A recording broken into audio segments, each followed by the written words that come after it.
माऊली आज आला का नाही? माऊली मस्त खुशीत आहे आमच्याकडे माझ्याचकडे. माऊली आला तर त्याला येऊ जेवायला.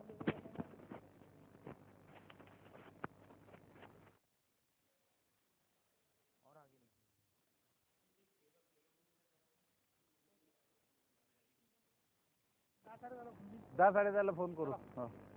काय मित्रा? ते बोलतात वा वा. समोर रूम काय बोला. Hello hello hello mike testing 1 2 3 4 5 1 2 3 4 5. Hello ठीक आहे ना. ओके.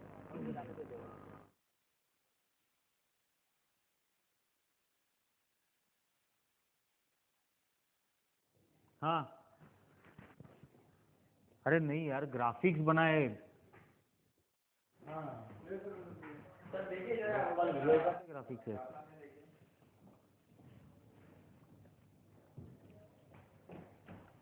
ये देखो पूरा पलट जाता हूँ मैं. हाँ हाँ ये बेहतर है. एंगुलर थोड़ा कर दिया. हाँ इसमें है आपका प्रोफाइल मैं करता हूँ सर. अच्छा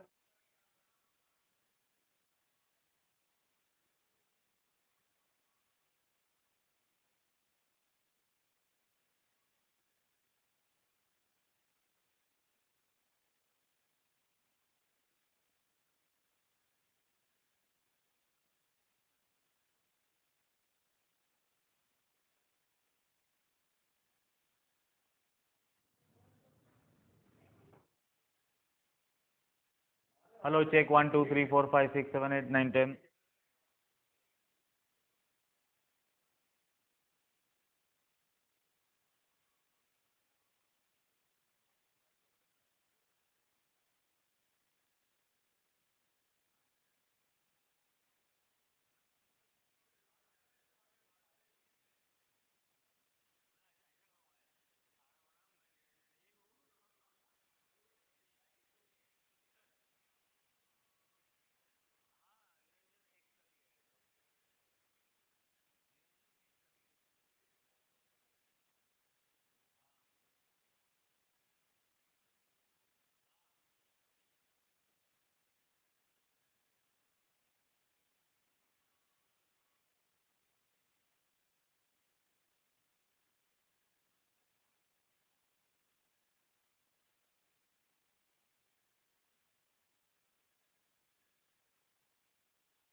नमस्कार, सारा प्रणाम. मी निरंजन. खबर विशेष मध्ये आपल्या सर्वांचं स्वागत आहे. खबर विशेष मध्ये आज आपण चर्चा करणार आहोत. दिल्लीमध्ये अण्णा हजारे, सामाजिक कार्यकर्ते अण्णा हजारे यांनी लोकपाल विधेयकावरून आमरण उपोषणाला जंतर मंतर इथं सुरुवात केलेली आहे आणि याच विषयावरती आज आपण चर्चा करणार आहोत. आपल्याबरोबर आज चर्चा करण्यासाठी आहेत भारतीय जनता पक्षाचे आमदार आणि लोकलेखा समितीचे विधानसभेचे समितीचे अध्यक्ष आमदार गिरीश बापट. पण त्यांच्याशी चर्चा करण्यापूर्वी आपण पाहणार आहोत आज या लोकपाल विधेयकाच्या संदर्भात अण्णांनी जे उपोषण सुरू केलेले आहे हा संपूर्ण विषय नक्की आहे काय.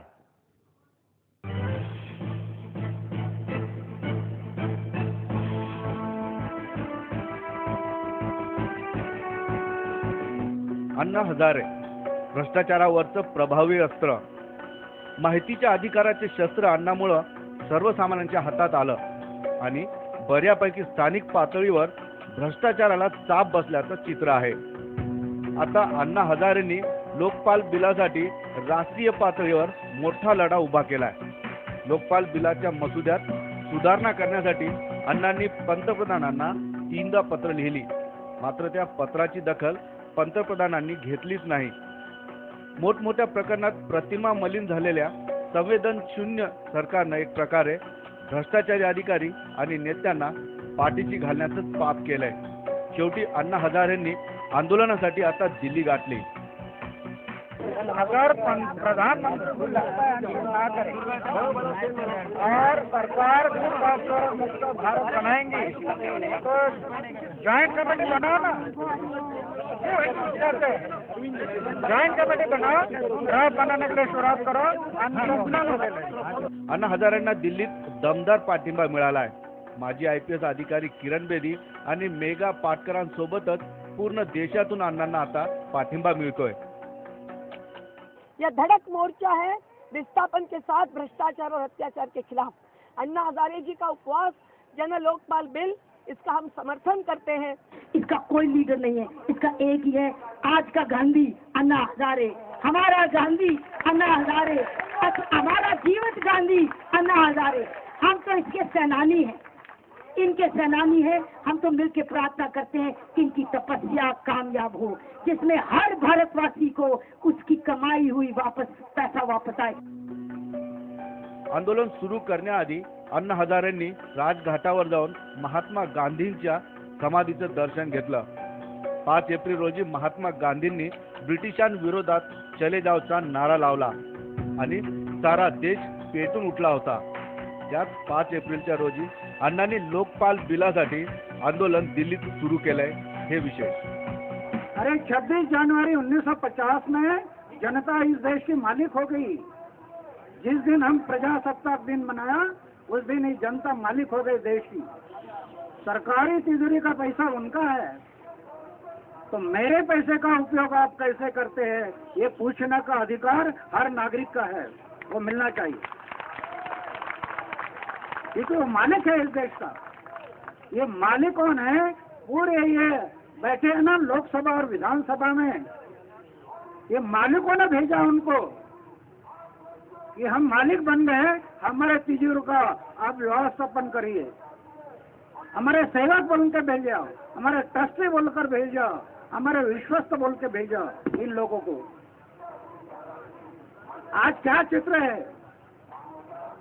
नियोजन करने के लिए भेजा, रक्षक बोल के भेजा और भक्षक बन गए देश के. लोकपाल बिल मसुदा तयार करणाऱ्या समितीत शरद पवार यांच्या समावेशाबद्दल अण्णांनी हरकत घेतली. महाराष्ट्रात अनेक जमीन घोटाळ्यात पवारांचे आणि त्यांच्या नातेवाईकांचे नाव घेतले जात आहे. लोकपाल बिलाच्या मसुद्यात अण्णा हजारेंच्या काही सूचना आहेत. लोकपाल विधेयकाच्या मसुद्यात जनप्रतिनिधींचा समावेश हवा. भ्रष्टाचारांना प्रथम तुरुंगात टाका, नंतर झटपट चौकशी करा. भ्रष्टाचारांना आजीवन कारावासाची शिक्षा हवी. लोकपालांना भ्रष्टाचारी अधिकारी आणि नेत्यांवर गुन्हे दाखल करण्याचा अधिकार हवा. समितीत सेवानिवृत्त न्यायाधीश नकोत. समितीत आंतरराष्ट्रीय पारितोषिक विजेते आणि इतर सामाजिक कार्यकर्ते हवेत.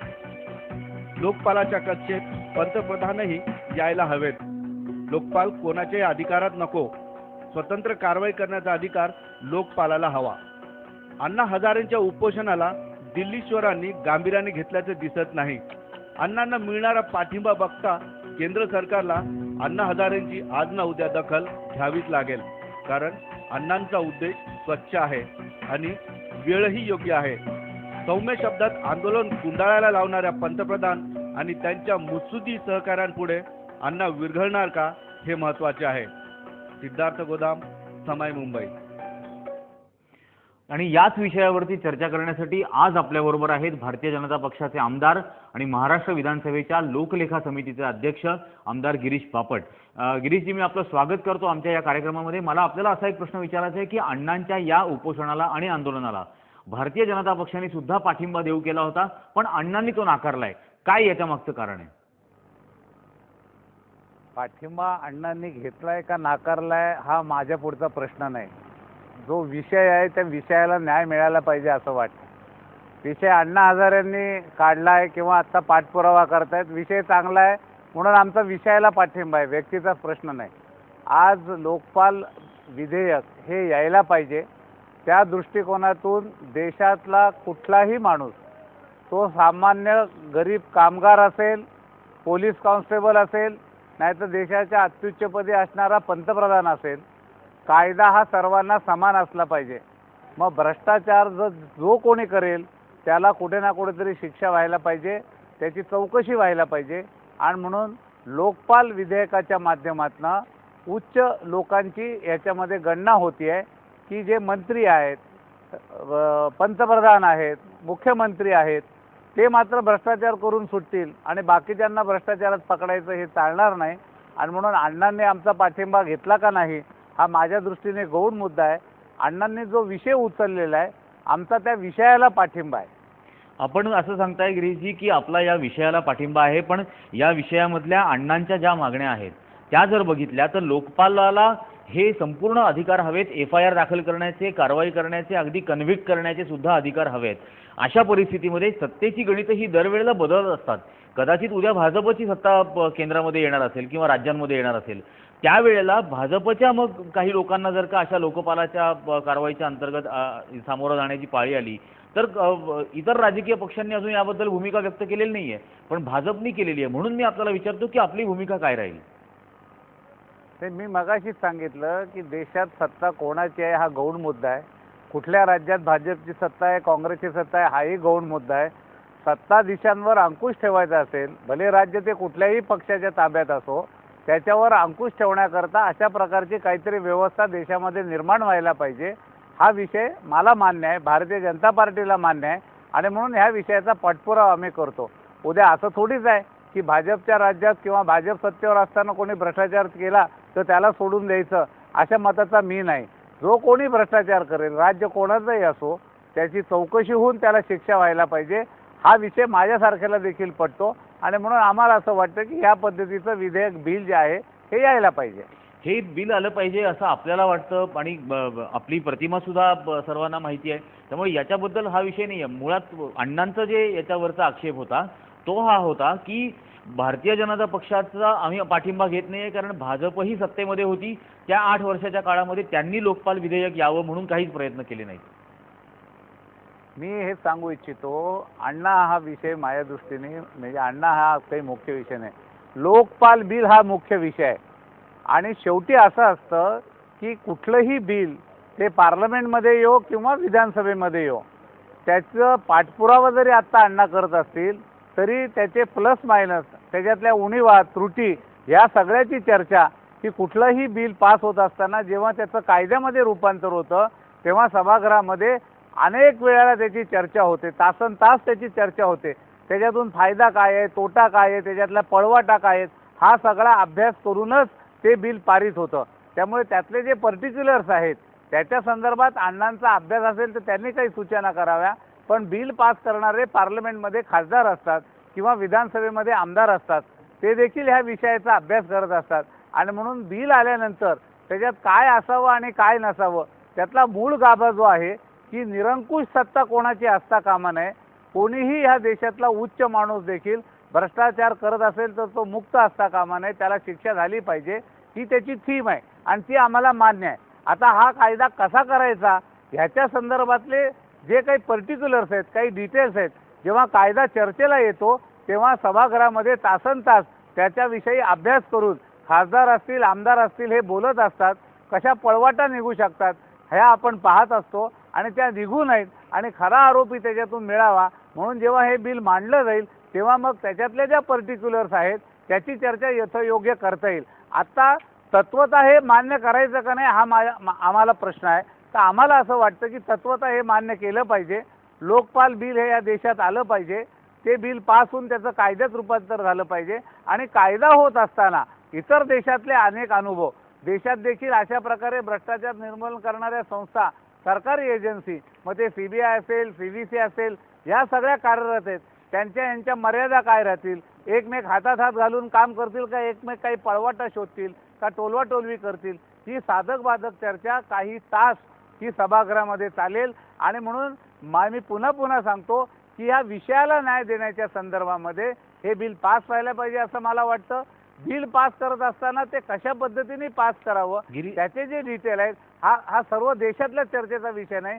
तर कायदे मंडळात कायदे पास होतात, जे लोकांनीच निवडून दिलेलं कायदे मंडळ आहे त्याच्यामध्ये याची सविस्तर चर्चा होईल. त्यामुळे याच्यात अण्णा हजारे यांच्या काही सूचना असतील तर त्या देखील विचारात घेतल्या जातील, पण त्याच सगळ्या घेतल्या जातील. बोला. मला असं याच्यामध्ये म्हणायचं आहे की याच्यामधला आक्षेप एकच आहे की NDA सरकारने त्यांच्या 8 वर्षाच्या कार्यकाळामध्ये हे सगळं पटत असून सुद्धा लोकपाल विधेयक आणण्याचा प्रयत्न केला नाही. त्याचं काय कारण असेल? असं आहे की त्यावेळेला असे मी अजून 15 विषय तुम्हाला सांगेन.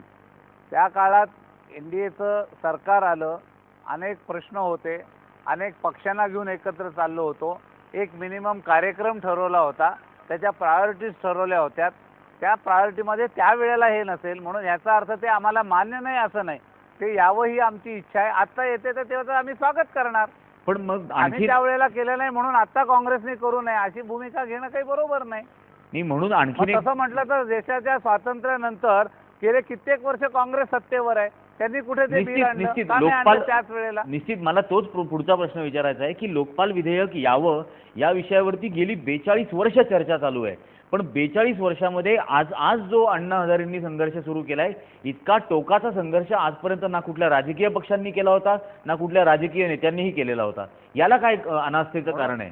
नाही, म्हणून अण्णांनी याचा जो पाठपुरावा चालवलेला आहे, चांगली गोष्ट जेव्हा अण्णा करतात किंवा त्या अनेक वेळेला करतात तेव्हा त्यांना आमचा पाठिंबा हवा आहे का नाही हा आमच्या दृष्टीने मुद्दाच नसतो. मग आज आम्ही विरोध करायचा का? तर नाही, हा विषय चांगला आहे, याच्या मागे हेतू शुद्ध आहे, याने देशाचा फायदा होणार आहे, अनियंत्रित सत्ता राहणार नाही. मग ते अण्णांनी जरी असलं, अण्णांना आमचा पाठिंबा हवा आहे का नको आहे हे आम्हाला माहिती नाही, नको असेल तर काय आम्हाला त्याची तसं हे पण वाटत नाही, पण विषय चांगला आहे. अण्णा आमचा पाठिंबा घेत नाहीत म्हणून आम्ही विरोध करावा या मताचा मी नाही. तर विषयाला धरून मी तुम्हाला सांगतो की नाही, इतक्या वर्षात झालं, आता तरी ते येतंय ना, अण्णांच्या रूपाने येतंय ना, त्याचं क्रेडिट अण्णांना देऊ, पण विषयाला न्याय मिळाला पाहिजे आणि हे बिल यायला पाहिजे असं मला वाटतं. 42 वर्ष झाली हे लोकपाल विधेयक भारतामध्ये यावं, ते संमत व्हावं आणि लोकपाल नियंत्रित या विधेयकांच्या अन्वये पंतप्रधानांपासून ते संपूर्ण पार्लमेंट हे सुद्धा त्याच्या ज्युरिस्डिक्शनमध्ये यावं असा या लोकपाल विधेयकाचा पाठीमागचा आग्रह आहे. या विषयावरती गिरीशजी आपल्याला अजूनही चर्चा करायची आहे, पण आत्ता वेळ झाली एका छोट्याशा ब्रेकची.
खबर विशेषमध्ये आपल्या सर्वांचं पुन्हा एकदा स्वागत आहे.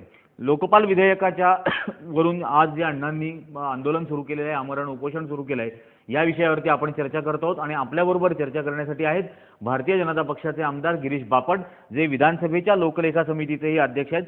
गिरीशजी, मला आपल्याला असा एक प्रश्न विचारायचा आहे की या संदर्भामध्ये आपण जसं म्हटलात की कायदे मंडळ आणि विधिमंडळ या विषयावरती साधक बाधक चर्चा करेल, CBI, CVC या सगळ्यांचं अस्तित्व लोकपाल विधेयकाच्या नंतर कसं असेल, त्यांना समाविष्ट करायचं, पार्टली करायचं, नाही करायचं, या सगळ्या विषयावरती एक साधक बाधक चर्चा संसदेमध्ये आणि विधिमंडळामध्ये होईल. अण्णांची अशी म्हणणं आहे की या संपूर्ण चर्चेच्या ऐवजी एक जॉईंट कमिटी बनवावी आणि त्यामध्ये अण्णा आणि इतर जे ॲक्टिव्हिस्ट याच्यात काम करतायत त्यांचा सुद्धा या जॉईंट कमिटीमध्ये समावेश केला जावा आणि यालाच UPAचा विरोध आहे अशा पद्धतीला. कारण कायदे बनवण्यासाठी जर का संसदेची आणि विधिमंडळाची रचना झाली तर त्याशिवाय व्यतिरिक्त बाहेरचे असे कोणी लोक इन्व्हॉल्व करून घेणं हे संयुक्तिक ठरणार नाही असं सरकारचं म्हणणं आहे. असं नाही आहे, असं आहे, कुठलाही कायदा जेव्हा विधानसभेमध्ये येतो किंवा पार्लमेंटमध्ये येतो तेव्हा तो कायदा पास होत असताना विधानसभेत किंवा लोकसभेमध्ये आपण असं म्हणतो की हे जॉईंट सिलेक्ट कमिटी पुढे जाऊ द्या. त्याच्याही पेक्षा काही वेळेला असं म्हणतो की हे बिल आता प्रकाशित करा. जसं आता महाराष्ट्रामध्ये फी वाढीच्या संदर्भातला कायदा आला, आम्ही मागणी केली की तुमचा हा जो ड्राफ्ट आहे सगळा हा सगळ्या राज्याला उपलब्ध करून द्या. तो उपलब्ध करून दिला. त्याच्यातून जनतेतनं ज्या सूचना येतात त्या सूचनांचा विचार सरकारलाही करता येतो, आम्हाला लोकप्रतिनिधींनाही करता येतो. म्हणून एकदा हे बिल पार्लमेंटमध्ये आल्यानंतर ही मागणी होऊ शकते की एक तर ते जॉईंट सिलेक्ट कमिटीकडे जाऊ द्या मग ते दोन्ही सभासदांकडे जाऊ शकतं, ते संख्येवर असतं. अनेक वेळा आपण असं म्हणतो की 22 जणांची आपण सिलेक्शन कमिटी करू दोन्ही सभागृहाची, तिथेही ते जाऊ देतो. काही वेळेला असं आम्ही म्हणतो, कायद्यामध्ये त्याला पाठिंबा आहे की हे बिल 3 महिने 6 महिने जनतेमध्ये आपण प्रसिद्ध करू, जनतेच्या प्रतिक्रिया घेऊ आणि त्यावेळेला कोणी विधी तज्ज्ञ असतील, काही माजी वकील असतील किंवा वेगवेगळ्या क्षेत्रातले तज्ज्ञ असतील, त्यांना काय म्हणायचंय, कारण कायदा हा नेहमी परिपक्व व्हावा लागतो. कारण नेहमी असं म्हटलं जातं की कायदा जेव्हा जन्माला येतो तेव्हा त्याच्या आदल्या दिवशी पळवाट जन्माला येते, तर त्या कायद्याला पळवाट नसावी, ते अधिक परिपक्व असावं. म्हणून ते जॉईंट सिलेक्ट कमिटीकडे गेलं तरी चालतं. कायदा आल्यानंतर म्हणजे तो येण्याच्या चर्चेत असताना तो देशातल्या अनेक तज्ज्ञांकडे म्हणजे अण्णा हजारांसारखे आणि त्यांच्याही पेक्षा वेगवेगळ्या प्रांतात काम करणारे, वेगवेगळ्या क्षेत्रात काम करणारे, कार्य करणारे, त्यांनी देखील आपलं मत त्याच्यात द्यावं. फक्त त्याला फायनल म्हणजे तो सरते शेवटी कायदा पास कुठे होतो, तर तो काही देशात असा मताला टाकला जात नाही. आपल्या लोकशाहीमध्ये सिस्टीम आहे, ती मग पार्लमेंट आहेत, असेंब्ली आहेत, शेवटी तो कायदा पास होण्याची प्रक्रिया तिथे आहे. पण कायदा पास होण्यापूर्वी अनेकांशी चर्चा करावी ही अण्णांची मागणी असेल तर ती काही गैर आहे असं मला वाटत नाही. ही मागणी योग्य आहे. बिल 3 महिन्यांनी पास होईल. 3 महिन्यामध्ये अनेक लोक कॉम्प्युटरवर लेख लिहून पत्राने आपला अभिमत त्याच्यात कळवतील. सरकारला आम्हा लोकप्रतिनिधींना त्याचा अभ्यास करता येईल आणि तो कायदा अधिक परिपक्व होण्याकरता त्याची मदत होईल. म्हणून अण्णांनी जर अशी मागणी केली असेल त्यात गैर काही असं मला वाटत नाही. त्यात विधानसभा लोकसभेच्या हक्काचं उल्लंघनही होत नाही. उलट सर्वसमावेशक कायदा व्हावा, तो परिपूर्ण व्हावा, तो न्याय देणारा असावा. म्हणून ही प्रक्रिया केली तरी चालू शकते. कायद्यात तसं त्याला प्रयोजन आहे. गिरीजी, याच्यामध्ये आज जे काही याचं एक प्रारूप तयार केलेलं आहे या लोकपाल विधेयकाचं, या प्रारूपानुसार जर आपण एक बघितलं तर लोकपाल हा कुठल्याही तक्रारीच्या बाबतीमध्ये सुओ मोटो कारवाई करू शकत नाही, स्वतःहून एखादी कारवाई करणार नाही. नागरिक लोकपालापर्यंत थेट तक्रारी दाखल करू शकणार नाहीत. याच्यामधल्या प्रमुख ज्या गोष्टी आहेत या प्रारूप आराखड्यामधल्या, याच्यावरती या सगळ्या जनसंघर्ष समितीचं आक्षेप आहेत की लोकांना थेट तक्रार करता आली पाहिजे. संसदेच्या किंवा म्हणजे लोकसभेच्या किंवा राज्यसभेच्या अध्यक्ष आणि उपाध्यक्षांची परवानगी असेल तरच ती तक्रार लोकपालाकडे पाठवली जाईल, अशी त्याच्यामध्ये पूर्वअट नसावी. आणि चार्जशीट दाखल करून थेट कन्व्हिक्ट करण्यापर्यंतचे अधिकार लोकपालाला असावे. या प्रत्येक गोष्टीला, प्रत्येक मुद्द्याला आपला पाठिंबा असेल? असं आहे की खरं म्हणजे हे जे बिल येत आहे, आता येणार आहे, त्याचा जो पूर्ण ड्राफ्ट आहे तो सगळा तंतोतंत काही मी अजून त्याचा पूर्ण अभ्यास केला नाही. आम्ही जेव्हा असेंब्लीमध्ये एखादं बिल येतं तेव्हा त्या बिलाचं सगळं वाचन करत असतो. आज लोकपाल बिलाच्या संदर्भात त्याची सगळी प्रोसिजर कशी आहे ती 100% मी देखील समजून घेतलेली नाही. पण मी जे समजून घेतले, मी जी माहिती घेतली त्याच्यामध्ये काही असं आहे की आज देशामध्ये आपल्या पार्लमेंट हे अत्युच्च सभागृह आहे, राज्यामध्ये विधानसभा हे अत्युच्च सभागृह आहे. शेवटी ह्या मर्यादा कधीतरी कुठेतरी घालाव्याच लागतील. माहितीच्या अधिकारात देखील असा अनुभवाला आलेला आहे की जसं माहितीचा अधिकार चांगला आहे, मी त्याचं स्वागत केलं, त्यातून अनेक गोष्टी बाहेर पडतात, तसं काही लोक विनाकारण देखील ह्याच्यात इंटरेस्ट घेऊन करतात. उद्या मला सांगा की पंतप्रधानांबद्दल, तो कुठल्याही पक्षाचा असो किंवा कुठल्याही मंत्र्याबद्दल देशातनं कोणी उठसूट काही चर्चा केली, एक ओळीचा अर्ज केला तर त्याची दखल घ्यावी असं नाही. म्हणून त्याच्या ज्या प्रोसिजर आहेत की ती तक्रारीची दखल घेताना तक्रार करणारी व्यक्ती कोण आहे, त्याच्यामध्ये काही सारांश आहे का, हे सगळं तपासून घेतलं पाहिजे. नाहीतर एक वेगळीच यंत्रणा कामाला लागते. माहितीच्या अधिकारात देखील काही टक्के तिचा दुरुपयोग करणारी मंडळी ही दृष्टीस येतात, निश्चित येतात, आम्ही पाहिलेली आहेत.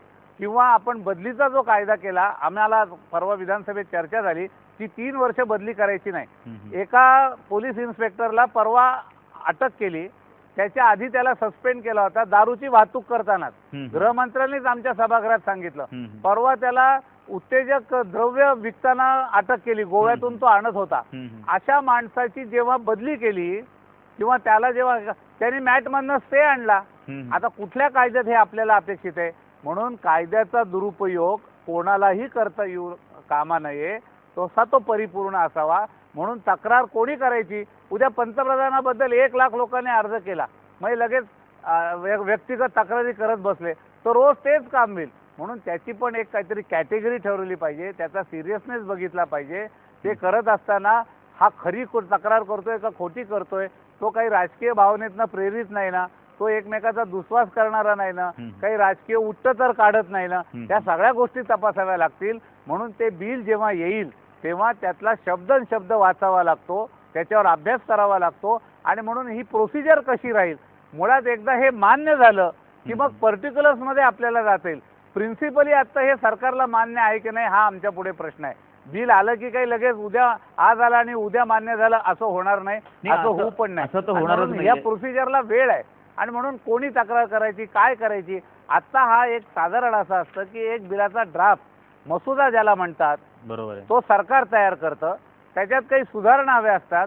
तर अनेक निवृत्त न्यायाधीश आहेत, अनेक वकील आहेत, कायद्याचा सल्लागार आहेत, कायद्याचे अभ्यास करणारे लोक आहेत, निवृत्त राजकारणी आहेत, अनेक माजी लोक आहेत की जे आज बाजूला असतात. जसे आमच्यात नानाजी देशमुखांसारखं व्यक्तिमत्व होतं. अशा काही लोकांनी जर सजन केल्या तर त्या आपण ऐकाव्या. आता आम्ही बघतो की ग्रामपंचायतीपासून याने बेकायदा बांधकाम केलं, त्याने हे केलं, त्याचे तक्रार अर्ज हा लोकांचा उद्योगही येऊन बसलेला आहे. शेवटी सरकार याच्यात- चालवत असताना कोणी कोणाबद्दल या- तक्रार हे करावी जे- याची एक पायरी नक्की ठरवली पाहिजे असं मला हे वाटतं. जे आपण म्हणताय की हा जो एक ड्राफ्ट किंवा आराखडा याचा तयार केला जातो, तर आता केंद्र सरकारने जो आराखडा तयार केलेला आहे, जो एक ड्राफ्ट बनवलेला आहे या लोकपाल विधेयकाचा, त्यानुसार आपण म्हणता त्याप्रमाणे खोटी तक्रार करणाऱ्या माणसाच्या विरुद्ध अत्यंत कठोरातली कठोर शिक्षा करण्याचे अधिकार हे लोकपालाला दिलेले आहेत. पण खोटी तक्रार असेल तर तक्रारदाराविरुद्ध कठोर कारवाई होईल, पण तक्रार जर खरी सिद्ध झाली तर दोषींविरुद्ध कारवाई करण्याचे लोकपालाला अधिकार नाहीत. असं त्रांगडं कसं होऊ शकतं? मी ड्राफ्ट पाहिला नाही. खोटी तक्रार जरी एखाद्याने केली असं आपण समजा, तर त्याला काही लगेच लोकपाल फाशीची शिक्षा सुनावू शकणार नाही. त्यांना शेवटी कायद्याच्या चौकटीत निश्चित. अमुक एक माणसाने ही खोटी तक्रार केली आणि हे सिद्ध झालं तर घटनेप्रमाणे इंडियन पिनल कोड प्रमाणे तो कुठल्या शिक्षेस पात्र आहे त्याचं इन्फ्रास्ट्रक्चर वेगळं असेल. लोकपाल हे न्यायाधीश नाहीत. लोकपाल हे चौकशी करणारे एक व्यक्ती आहेत, ज्याची नेमणूक सरकारने केलेली आहे. त्यामुळे कोणी ह्याच्यात जर काही गैरव्यवहार केला, खोटी तक्रार केली तर त्याला शिक्षा काय करायची ही ठरवणारी एजन्सी दुसरी असेल. त्यामुळे असं होणार नाही. पण खोटी तक्रार त्याची प्रवृत्ती वाढू नये म्हणून त्याच्या विरुद्धही काही ना काहीतरी करता येईल ही प्रोव्हिजन केली, ही चांगली गोष्ट आहे.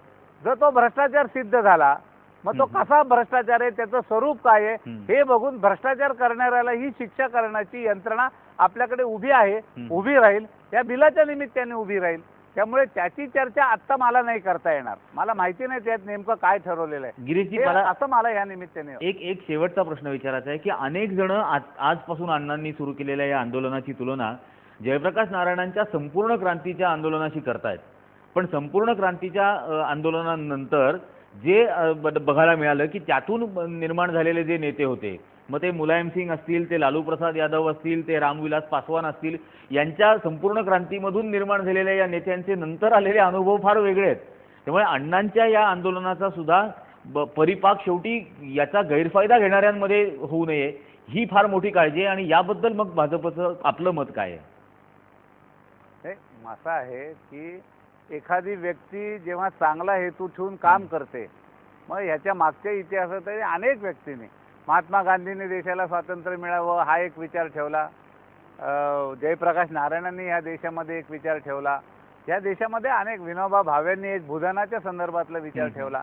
अशाच पद्धतीचा चांगला विचार देशाच्या संदर्भामध्ये देशप्रेम म्हणून या व्यवस्थेच्या संदर्भात अण्णा करत असतात असं माझं त्यातलं मत आहे. आता हा करत असताना अण्णा एक विचार करतात, शेवटी एक विचार असतो आणि हा विचार सोडून दिल्यानंतर त्याची अंमलबजावणी होणं, आणि अंमलबजावणी करणारे काही अण्णा नसतात, अंमलबजावणी करणाऱ्या अनेक व्यक्ती असतात.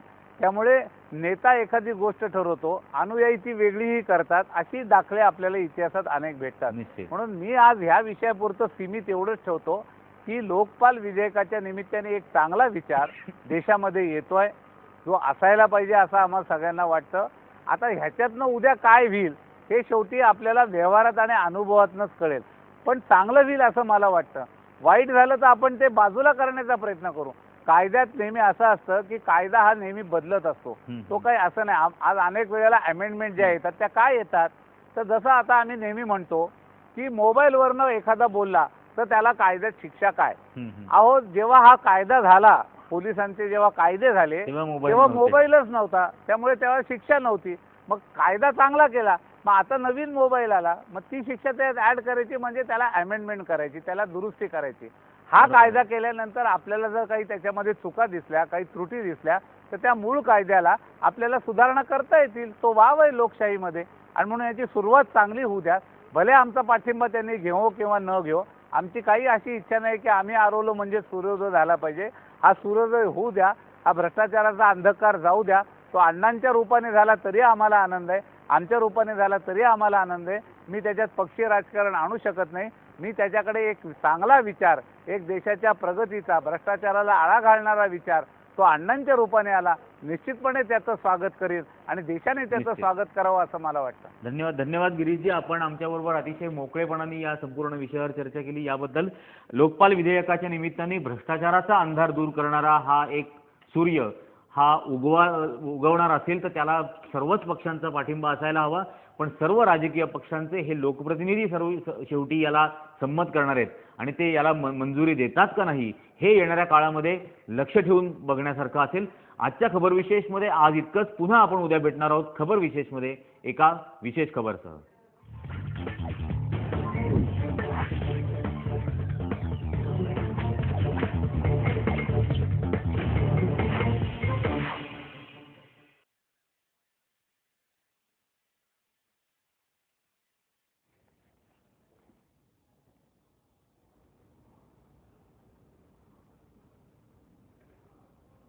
निदा पाटकर, अहमदनगर.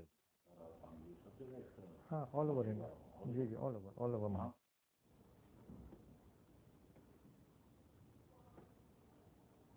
अच्छा ऑडियो चेक करना प्लीज आपका. Hello hello. Is that okay?